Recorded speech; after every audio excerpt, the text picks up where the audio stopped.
Hai semuanya, ketemu lagi bareng Mihu di sini. Oh iya, kali ini Mihu akan membawakan alur cerita dari film Donghua yang berjudul Battle Through the Heaven. Mihu mengingatkan sekali lagi ya bahwa konten ini full spoiler.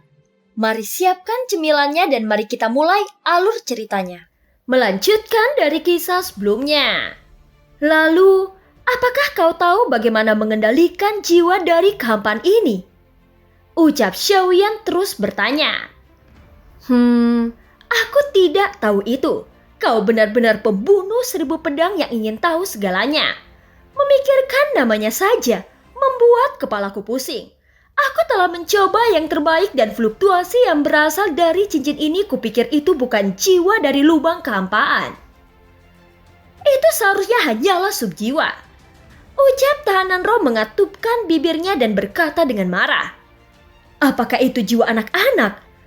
Aku tidak tahu apakah itu bisa dikendalikan dengan paksa ataupun tidak. Ucap tahanan roh bergumam. Jika aku tidak bergerak sekarang, jiwamu akan jatuh ke dalam lubang kehampaan. Dan sangat sulit untuk membebaskan diri dari lubang kehampaannya dengan kekuatan jiwamu saat ini. Saat ini tahanan roh tidak takut memukul Xiaoyan, tetapi memberitahu Xiaoyan fakta yang ada. Artinya sangat sulit bagi Xiaoyan untuk mengendalikan subjiwa dari jiwa Sudong. Jadi jangan coba-coba dengan enteng jika Xiaoyan masih belum siap. Tahanan roh, saat aku nanti memanggilmu, kau akan menarik jiwa aku keluar. Aku ingin melihat apakah aku bisa mengendalikannya. Xiaoyan berkata dan jiwanya akan menembus ke dalam cincin lagi. Sebelumnya dia tidak siap secara mental untuk pertama kalinya. Setelah mengetahui apa yang ada di dalam cincin, Xiaoyan yang masuk lagi tidak memiliki rasa takut. Dan saat masuk, dia merasakan pusing yang kuat dan seluruh jiwanya sepertinya tersedot dalam-dalam. Di bawah situasi ini Xiaoyan tidak melawan, tetapi merasakan perasaan aneh lalu merentangkan telapak tangannya. Lingkungan dalam kehampaan ini bukanlah ketiadaan tetapi seperti berada dalam sehelai kapas lembut. Dan dia bahkan dapat menyentuhnya.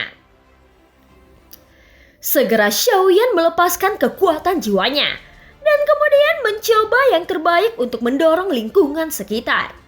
Pada saat ini Xiaoyan merasakan sensasi terbakar di telapak tangannya dan menundukkan kepalanya. Lihat, itu pola berbentuk jam pasir. Ucap Xiaoyan melihat cahaya terbang di sekelilingnya. Dia sepertinya mengerti sesuatu dan kemudian matanya tiba-tiba membeku. Dan semua yang ada di sekitarnya juga membeku. Seketika itu berubah menjadi kehampaan. Dan jiwa Xiaoyan bangkit dengan cepat seolah-olah mengabaikan kehampaan ini. Banyak titik muncul dalam tatapan Xiaoyan. Dia sepertinya melihat sesuatu yang berbeda. Jika dia pernah melihat kehampaan, maka sekarang Xiaoyan sepertinya bisa melihat seluruh kehampaan. Ada banyak sekali kehampaan, dan dia tampaknya dapat pergi ke salah satu dari mereka selama dia mengambil langkah saat ini.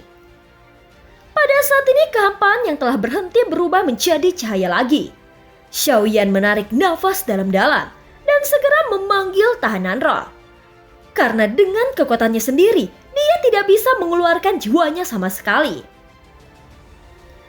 Tahanan roh, begitu kata-kata itu jatuh, jiwa Xiaoyan kembali ke tubuhnya. Keringat membasahi pakaian Xiaoyan dan cahaya aneh muncul di matanya. Subjiwa dapat bergerak sejauh itu. Jika aku benar-benar bisa mendapatkan jiwa dari kehampaan, maka aku dapat berteleportasi lebih jauh. Jika aku ingin mengendalikan jiwa utama, subjiwa ini adalah media yang bagus. Ini adalah untuk menelan jiwa anak ini. Ucap Xiaoyan sambil melihat cincin di telapak tangannya. Cincin ini adalah benda yang disegel yang menyegel jiwa anak dari jiwa lubang kehampaan. Tetapi jika dia ingin menelannya, dia harus mendapatkannya dari cincin ini. Tahanan roh, bisakah kau mengatur penahanan untuk menjebaknya? Aku ingin menelannya. Ucap Xiaoyan. Tahanan roh sedikit enggan lagi dan diam-diam berpura-pura tuli. Tahanan roh, jawab aku. Jika kau tidak ingin aku mengirimmu masuk ke dalam bendera penekan jiwa, dan kau akan bersama dengan Yetian di sana. Ucap Xiaoyan dengan nada marah dan mengerutkan keningnya. Hei, ada apa sih denganmu pembunuh 1000 pedang? Ini akan segera kuatur. Tetapi jika kau ingin menelan sub jiwa ini, kau harus berhati-hati. Meskipun itu hanyalah sub jiwa, setelah ditelan aku tidak bisa menahannya. Kau harus mengendalikannya atau dikendalikan olehnya. Ucap tahanan roh dengan cahaya biru muncul di matanya membentuk topeng biru di sekitar Xiaoyan. Xiaoyan tidak ragu, tetapi membiarkan tahanan roh membuka segel pada cincin itu. Detik berikutnya sekelompok cahaya bergegas keluar dan bahkan melarikan diri dengan kecepatan yang sangat cepat. Hei, Sudong kecil. Batasanku melindungi semua singularitas parsial dan tidak mungkin untuk melarikan diri. Ucap tahanan roh memandangi kelompok cahaya yang merasa senang, dan yang terakhir tiba-tiba membeku. Setelah melihat tahanan roh, sepertinya dia juga tahu, namun jiwa Sudong tidak terlahir dengan kebijaksanaan.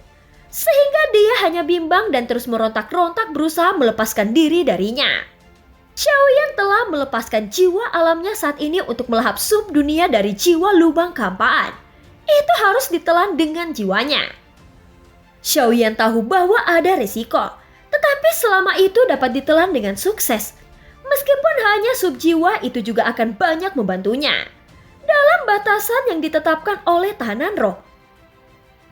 Jiwa Sudong tidak dapat melarikan diri sama sekali. Pada saat ini jiwa Xiaoyan menyebar untuk melahapnya dengan cepat.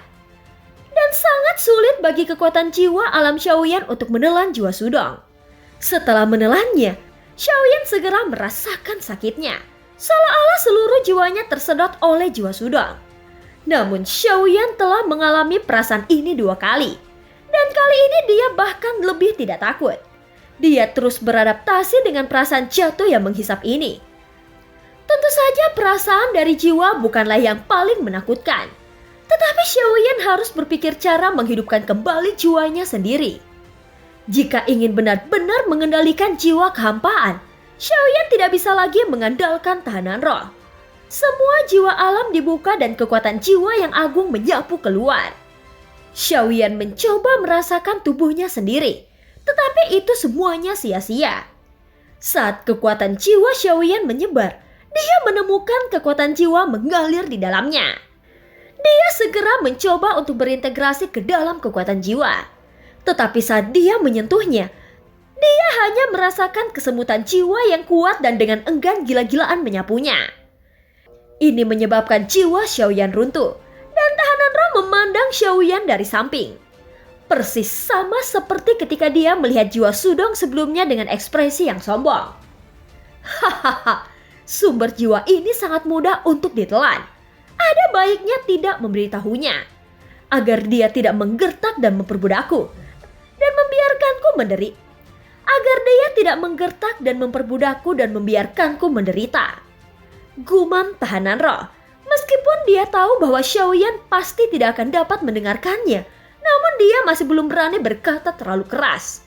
Setelah jiwa Xiaoyan runtuh, dia segera memulihkannya, dan tidak berani menyentuh kekuatan jiwa yang mengalir di dalamnya lagi. Kekuatan jiwa ini jelas memiliki jiwa Sudong, dan merupakan kekuatan jiwa yang sangat kuat. Jika aku bisa mendapatkan kekuatan jiwa seperti itu, bahkan jika aku tidak dapat menembus dunia virtual, aku masih bisa maju ke dunia virtual setengah langkah. Gumam Xiaoyan. Meskipun jiwa Xiaoyan runtuh saat dia menyentuhnya, Xiaoyan tidak takut. Karena ini sebaliknya matanya menjadi lebih tertarik. Semakin kuat jiwa ini, maka akan semakin bagus. Sekarang Xiaoyan sudah memiliki Heart Flame dan Heart Thunder. Dengan kekuatan jiwa pasti akan dibutuhkan setelah Xiaoyan menerobos ke keabadian Kaisar. Meskipun ini hanyalah subjiwa dari lubang kehampaan dan bukan sumber jiwa yang sebenarnya, kekuatan jiwa yang terkandung di dalamnya akan membantu Xiaoyan. Dengan cara ini, Xiaoyan tidak akan memiliki kelemahan dalam tubuh fisik dan jiwa. Tentu saja kekuatan jiwa di alam sebenarnya sangat kuat. Tetapi jika dia dapat menembus alam virtual, maka itu akan dianggap sebagai pelengkap yang nyata. Tidak ada kelemahan dalam arti absolut. Keberadaan seperti itu jarang terjadi di zaman kuno. dan cukup dianggap sebagai arogansi surga yang membuat kagum baik di zaman kuno maupun sekarang. Sangat jarang bisa memiliki 3 asal dunia pada saat yang sama. Tentu saja kecuali yang mulia, karena ketika dia mencapai akhir dia sebenarnya milik asal dunia. Jika aku ingin mengendalikan jiwa lubang kehampaan ini, maka mengendalikan kekuatan jiwa itu harus menjadi kuncinya. Gumam Xiaoyan. Xiaoyan menunjukkan tekad. Pada saat ini kekuatan jiwa Xiaoyan semuanya terkondensasi di depan kekuatan jiwa Sudong. Tekad di hati Xiaoyan sangat kuat. Dan sejak itu dimulai dia telah bertekad untuk mengendalikannya menjadi kekuatannya. Detik berikutnya semua kekuatan jiwa Xiaoyan menyapu kekuatan jiwa Sudong seperti tangan besar yang dengan kejam meraih tanaman merambat yang penuh dengan duri. Dan apa yang harus dilakukan Xiaoyan adalah merobek tanaman merambat itu. Pada saat bersentuhan sebagian besar jiwa Xiaoyan dengan cepat menghilang. Dan rasa sakit yang menyengat menyebabkan jiwa Xiaoyan melolong.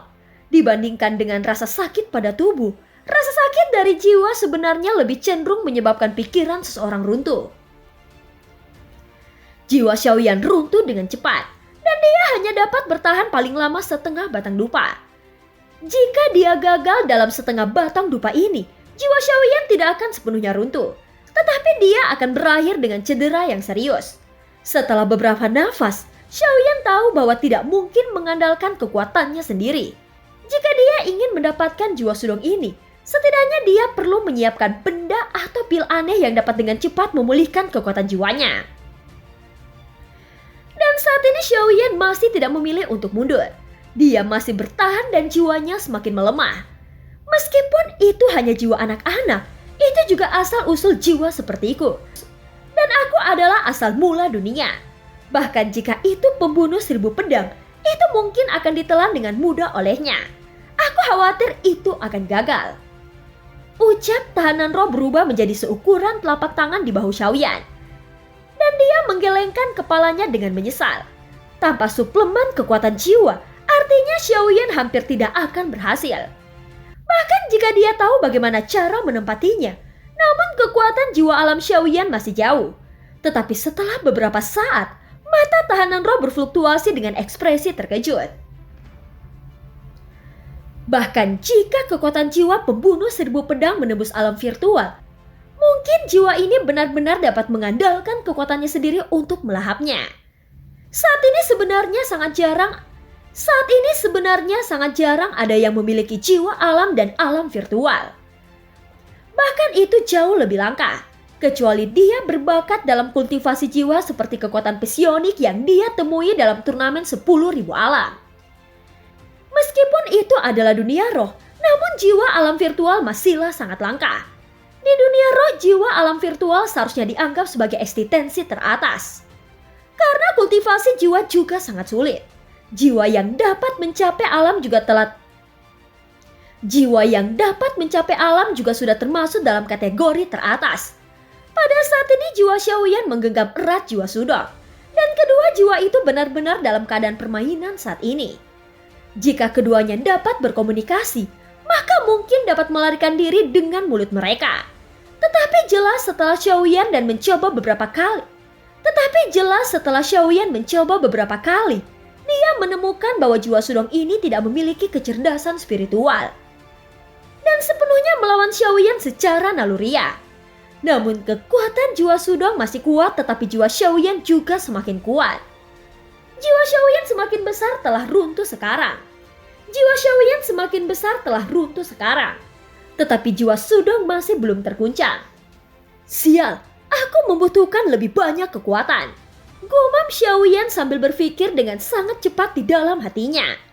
Meskipun memang ada pil perbaikan jiwa di dalam cincin penyimpanannya, nilainya sudah tidak sesuai dari yang dibutuhkan Xiaoyan sekarang. Jadi pada dasarnya itu tidak akan berpengaruh. Pada saat ini jiwa Xiaoyan telah runtuh hingga tinggal 30% saja. Rasa sakit tidak lagi penting saat ini. Bagaimana bisa mengguncang jiwa Sudong adalah sesuatu yang harus dilakukan Xiaoyan. Jiwa Xiaoyan mengunci kekuatan jiwa Sudong. Meskipun jiwa Xiaoyan runtuh dalam jumlah besar, namun kekuatan jiwa Sudong juga berfluktuasi pada saat yang sama. masih jauh dari cukup untuk menariknya keluar. Tapi dari mana datangnya kekuatan jiwa yang dibutuhkan Xiaoyan? Ramuan itu jelas tidak cukup. Dan satu-satunya kekuatan jiwa yang bisa digunakan sekarang mungkin adalah tahanan roh. Tahanan roh, aku butuh kekuatan jiwa, ucap Xiaoyan. Pada saat ini Xiaoyan tidak dapat memperoleh kembali kesadaran dari tubuh fisiknya. Jadi dia hanya bisa memanggil tahanan roh melalui jiwanya.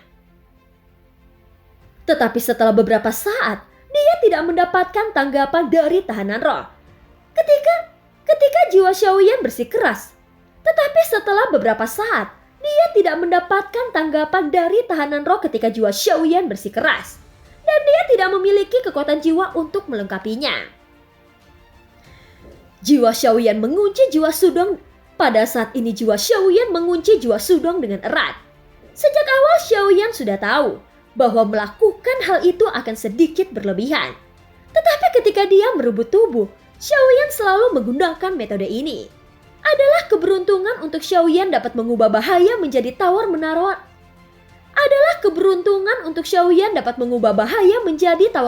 Setiap saat. Xiaoyan tidak percaya bahwa jiwa anak-anak dapat melakukan apa saja padanya. Tetapi kenyataannya adalah jika tidak ada tambahan kekuatan jiwa, maka jiwanya akan terus runtuh. Bahkan saat ini tidak lagi berperang melawan jiwa Sudong. Dan akan sangat sulit baginya untuk bangun dengan kekuatan jiwanya saat ini. Tetapi kekuatan jiwa yang dapat digunakan Xiaoyan hanya tersisa kurang dari 20%. Tetapi kekuatan jiwa dari jiwa Sudong sudah telah lama diseret oleh Xiaoyan. Namun itu masih belum cukup untuk mengguncangnya sepenuhnya. Sesaat kemudian, hanya 10% terakhir dari kekuatan jiwa alam Xiaoyan yang dikonsumsi. Dan keruntuhan sudah sangat dekat. Sepertinya pembunuh 1000 pedang ini benar-benar tidak bisa melakukannya. Jika bukan karena aku yang harus mengandalkanmu untuk kembali ke Sensi, aku tidak akan repot-repot untuk menyelamatkanmu, ucap tahanan roh dengan kesal. Jelas dia bisa mendengar panggilan Xiaoyan sebelumnya untuk meminta bantuan. Tetapi dia tidak mengambil tindakan pada saat pertama kali mendengarnya. Dan jiwa Xiaoyan melemah dengan cepat. Sehingga tahanan roh berencana untuk mengambil tindakan untuk menyelamatkan Xiaoyan sekarang. Tetapi pada saat tahanan roh hendak bergerak untuk menarik kesadaran Xiaoyan keluar, tiba-tiba kekuatan jiwa yang kuat meletus dari tubuh Xiaoyan dan tahanan roh tertegun sejenak. Tetapi merasakan jiwa yang terpancar dari Xiaoyan, ada rasa keakraban yang aneh saat itu. Sungguh kekuatan jiwa yang aneh. Kekuatan ini memiliki perasaan khusus. Aku tidak bisa menjelaskannya. Tetapi rasanya sangat aneh. Gumam tahanan roh. Setelah memikirkannya, tahanan roh tidak dapat mengingat apa yang begitu aneh untuk sementara waktu. Setelah beberapa lama mata tahanan roh memiliki mata yang aneh. Dia melayang di depan Xiaoyan yang menutupi matanya dengan erat. Dan kemudian matanya terkejut. Apa? Kekuatan jiwa yang terpancar dari pembunuh 1000 pedang saat ini seharusnya menjadi milikku. Tidak heran aku merasa begitu akrab. Ini adalah kekuatan jiwaku.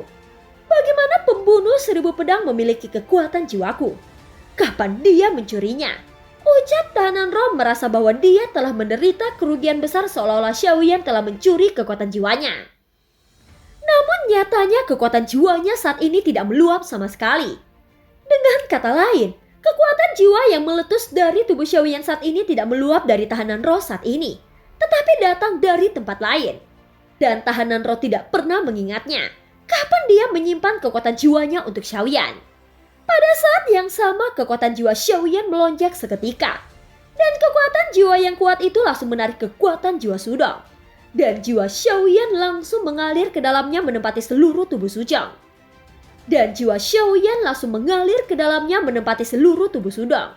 Pada saat yang sama Xiaoyan juga merasakan kekuatan jiwa dari jiwa Sudong. Dan itu mulai menyatu dengan jiwanya. 100% dari jiwa yang runtuh terisi seketika. Tidak hanya penuh, tetapi juga gelombang yang lebih kuat itu juga memancar dari dalam jiwanya. Namun dia tidak menerobos ke alam virtual setengah langkah seperti yang diharapkan oleh Xiaoyan.